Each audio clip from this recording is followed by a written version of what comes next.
Sa diwa ng taus-pusong pasasalamat sa poong may kapal, ipinagkakaloob ng Archdiocesan Shrine of Our Lady of Peña Francia ang gawad ina ng Peña Francia bilang pagkilala at pagpaparangal sa kanyang natatanging pagpapastol, paglilingkod at ambag sa patuloy na pagpapalago ng pananampalataya at buhay pamayanan sa ating dambanan parokya, sa ating rektor at kura paroko, Herbert John B. Camacho.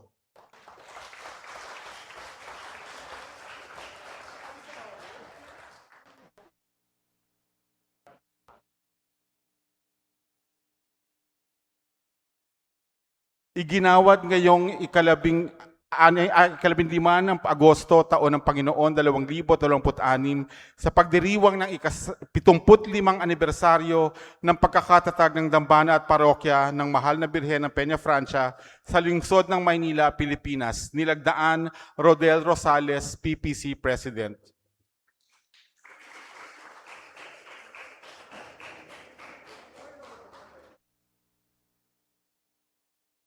Atin pong pasalubungan ng masiglang palakpakan ang rektor at parish priest ng Archdiocesan Shrine of Our Lady of Peña Francia, Reverend Father Herbert Camacho, para sa kanyang State of the Shrine address.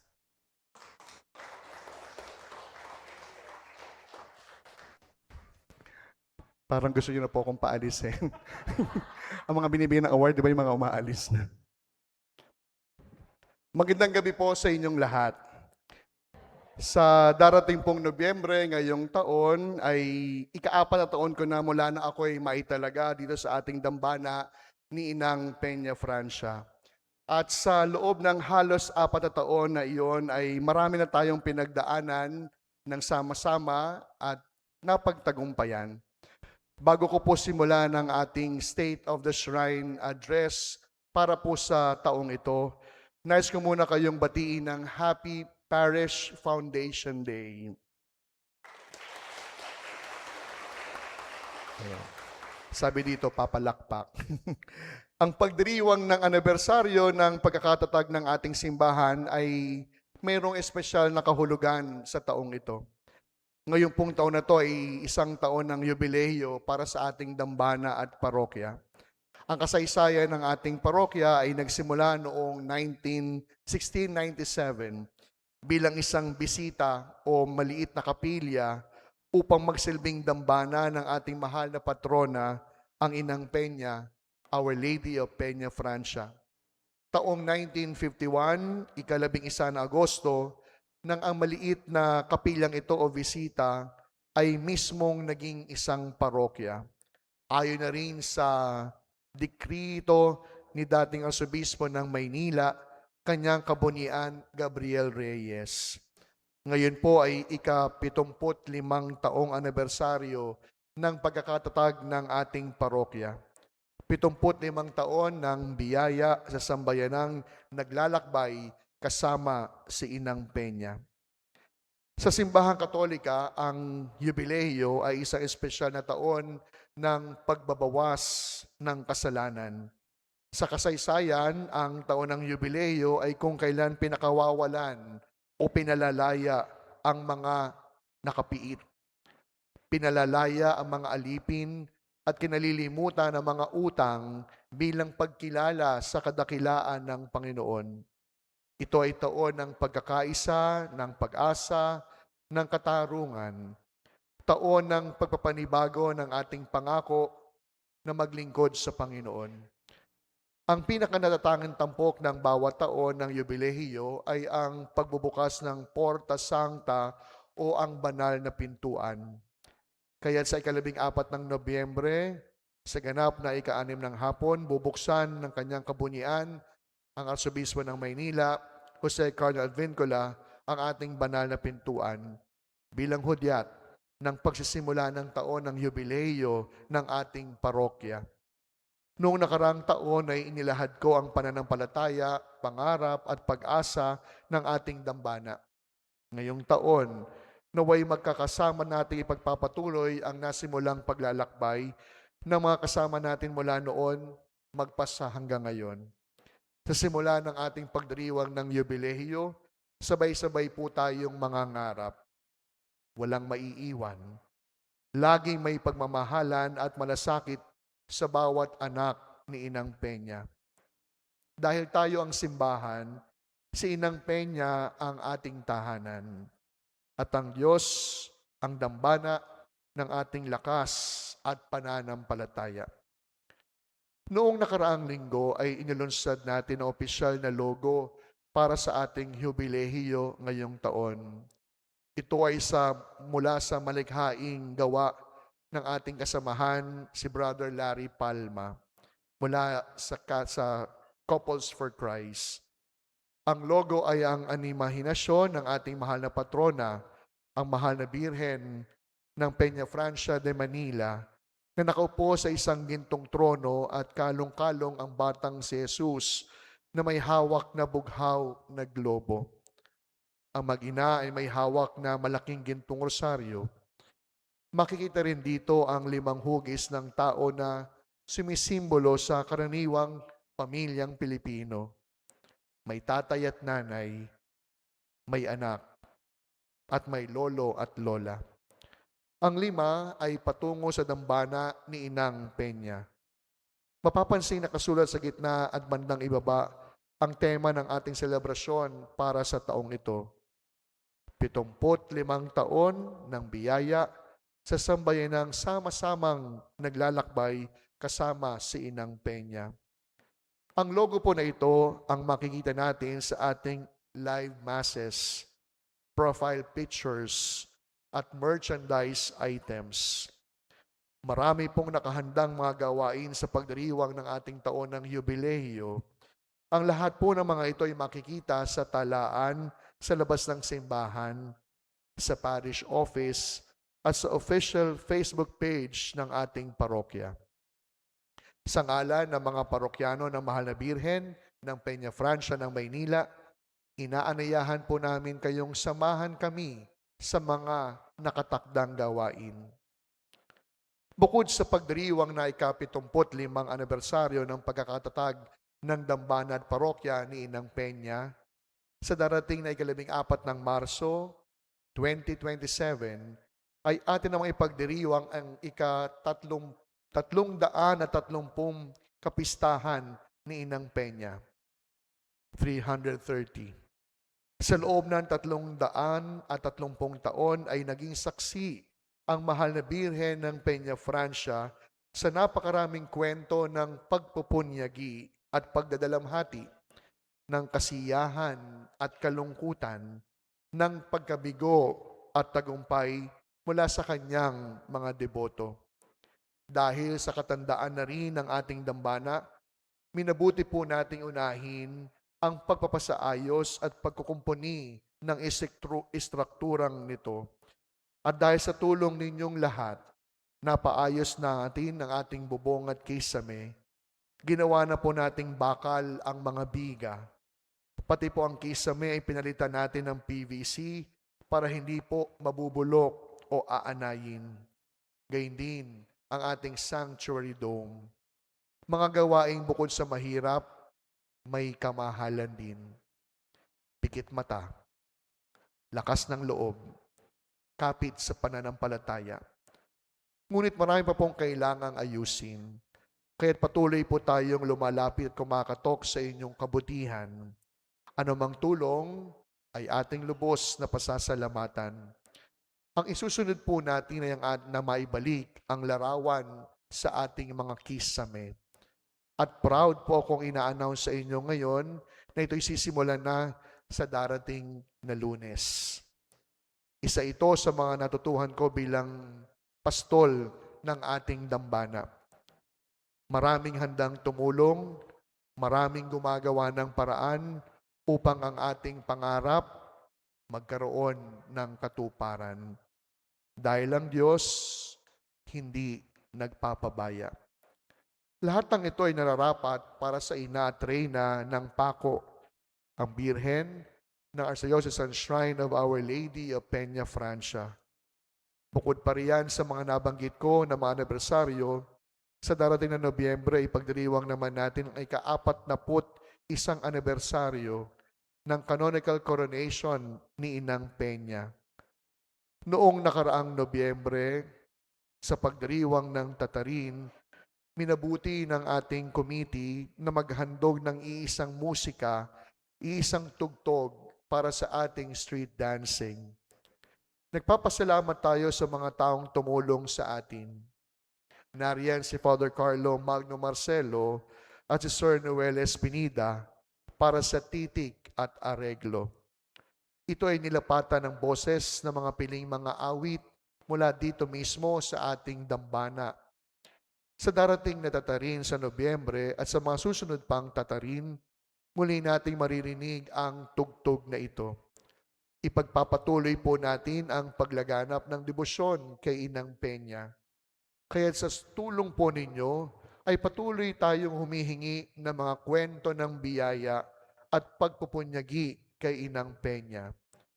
Ipinagpapatuloy din po natin ang dalaw Inang Peña upang makilala sa ibang lugar ang ating patrona.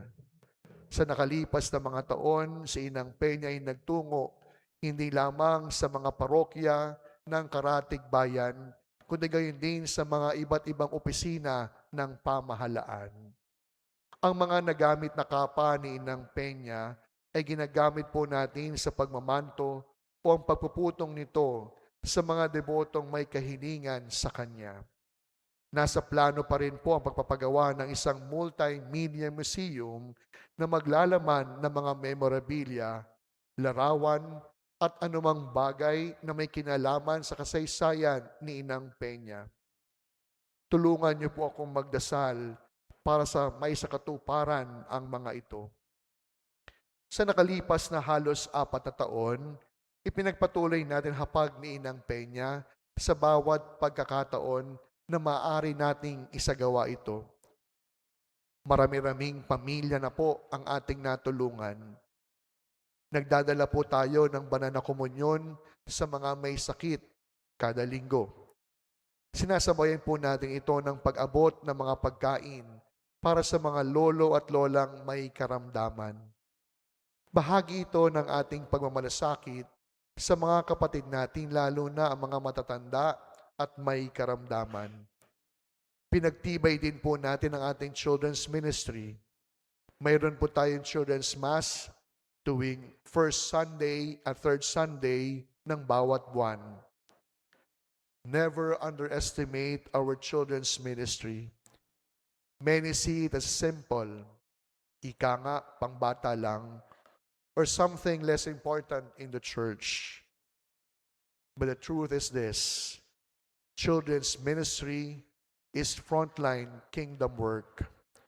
Naniniwala tayong they are not just kids.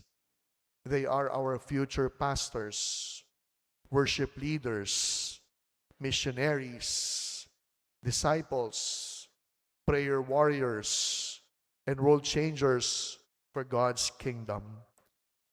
If we ignore them today, we weaken tomorrow's church. If we invest in them today, we strengthen generations. Sa Peña, may lugar ang mga bata. Sinisikap nating ilapit kay Jesus ang mga batang parishioners sa pamamagitan ng Eucharistia. Patuloy pa rin po ang pagbibigay natin ng education assistance sa ating mga parishioners. Sa kasalukuyan, mayroon tayong humigit kumulang na 50 scholars.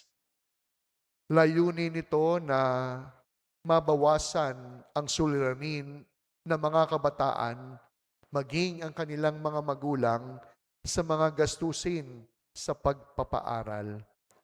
Patuloy pa rin ang ating pagtulong sa mga kapatid nating napagkaitan ng kalayaan. Itinalaga natin kasama ang itinatag na jail ministry ng bawat ikalawang Biyernes ng buwan ay araw ng pagdalaw sa ating mga kapatid na pinagkaitan ng kalayaan. Nagpapatuloy din po ang ating medical at dental missions para sa ating mga parokyano. Nagsasagawa din po tayo ng libreng laboratory tests at nagpapamigay din po tayo ng libreng maintenance medicines sa mga kaparokya nating mas higit ang pangangailangang pangkalusugan. Regular din po ang ating libreng wellness program. Mayroon din po tayong libreng legal assistance para sa ating mga parokyano. Idagdag na rin po dito ang pagkakaroon natin ng counseling at life coaching. Opo, libre po ang mga ito. Naglunsad din po tayo ng livelihood program para sa pili nating mga parokyano. Ang mga produkto pong ito ay sinasama sa ating merchandise store na patuloy pa rin pong bukas. Inanayahan ko po ang lahat at tangkilikin ang mga programang ito. Sa katunayan, kahit po pizza, pinasok nating ibenta. Nais kong simulan ang aking pasasalamat sa pagbanggit sa mga bago nating sakristang gustong maging pari. Bukod kay Dylan Blaze at John Millard na nasa second year na ngayon, sila John Zachary at Dan Geniel naman ay nasa first year sa Our Lady of Guadalupe Minor Seminary. Nakakaapat na po tayong seminarista. Samahan niyo po akong ipagdasal sila. Isa sa mga joys ng pagiging kura ay yung mabigyan ng pagkakataong maging bahagi ng paghuhubog ng mga mananampalataya. Sa ngayon, literal na bahagi ako ng paglaki ng mga youth sa Peña. Saksi po ako sa kanilang maraming firsts. Palaspas, apostolate, tatarin, senakulo, at marami pang iba. Sila ang naging in charge sa ating parish ID. Chris Kringle, panunuluyan, at ang parol ni Inang Peña. Sila din ang naging abala para sa ating pamaskong handog. Sa Peña, yumayaman tayo dahil sa ating mga kabataang lingkod ng parokya. Sila ang ating mga katuwang. At kapag tinitignan ko sila, napapaisip akong kahit paano mayroong ambag na ako sa pagpapatuloy ng pananampalataya sa Peña. Mapalad ako bilang kura dahil active ang ating kabataan. Buhay ang future ng simbahan. Salamat sa kanilang mga leaders at advisors. Salamat sa kanilang mga magulang na pumayag na sila'y maging bahagi ng ating parokya. Salamat sa pagpayag kapag sila'y ginagabi sa maraming meetings at gawain. Simula nung dumating po ako sa Peña, hindi ko po naging concern ang pagpapaganda ng simbahan at online masses. Bakit? Bago pa man ako dumating, in place na po ang lahat ng ating system. May sinusunod na pong paraan para sa design at decor ng simbahan sa bawat okasyon at sa lahat ng pagdiriwang. Ang ating SOCOM naman, hindi lang responsable ang bawat volunteers. Sa ating SOCOM, maayos ang kanilang mga gamit. Tunay na wala sa pari ang lahat ng credits kung bakit maayos ang parokya. Sa pagkumpas ng pastol, ang mga tupa sumusunod. Dahil sanay na at nauunawaan ano ang ibig sabihin na pahalagahan ang simbahan. Hindi tayo mayaman sa pera, pero mayaman tayo sa volunteers. Nagpapasalamat ako sa mga katuwang kong mga laiko. Kayo po ang aking mga anghel. Kayo po ang biyaya ng Diyos sa akin. Mapalad ako dito sa Peña, hindi man marami ang ating funds, pero mayaman tayo sa mga kamay, paa, mata, isip at tenga na handang magbigay ng sarili kung kinakailangan. Hindi po perpekto ang ating pamayanan. Sa katunayan, marami ang sumusubok na sirain hindi lang ang simbahan, kahit pa ang ating bawat ugnayan. Pero sa aking nakikita, walang maaring magpatinag ng ating paninindigang tayo ay simbahan. Tayo ay pamilya. At ang bawat isang deboto ng mahal na ina ay kapatid sa pananampalataya. Kaya't maraming salamat sa lahat ng ating mga leader laiko, sa ating Parish Pastoral Council, sa ating Executive Committee, sa ating mga BEC, sa iba't ibang mandated organizations, ministries, ang ating parish staff, at ang lahat ng bumubuo ng ating dambana at parokya. Ang lahat ng mga hindi nagsasawa at hindi napapagod na umabot ng kamay upang tumulong sa lahat ng ating mga gawain at programa. Hindi man perpekto ang ating samahan, alam kong pinapanday tayo ng bawat pagsubok. Mas lalong nagiging makatotohanan iyong malimit kong inaalala. Ang bawat isa ay biyaya. Bilang pangwakas, nais kong ulitin ang aking mensahe noong nakaraang Kapaskuhan. Sa nakalipas na taon, sinikap ng dambana ni Inang Peña na makapaghatid ng pag-asa sa iba't ibang sektor ng ating pamayanan.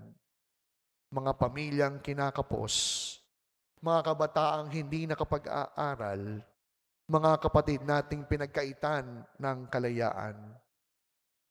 Patuloy po tayong kumakatok sa inyong bawat mabuting kalooban upang ating maipagpatuloy ang misyong nasimulan.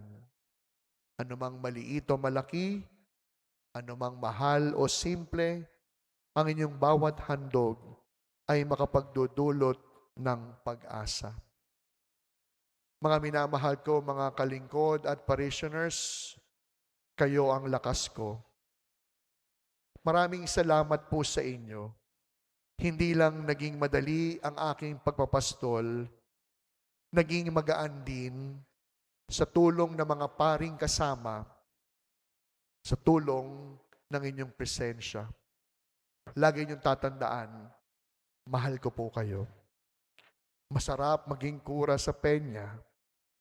Tulungan nawa ako ng Diyos sa tulong at panalangin ni Inang Peña upang tunay ako makapagpasalamat sa inyong kabutihan.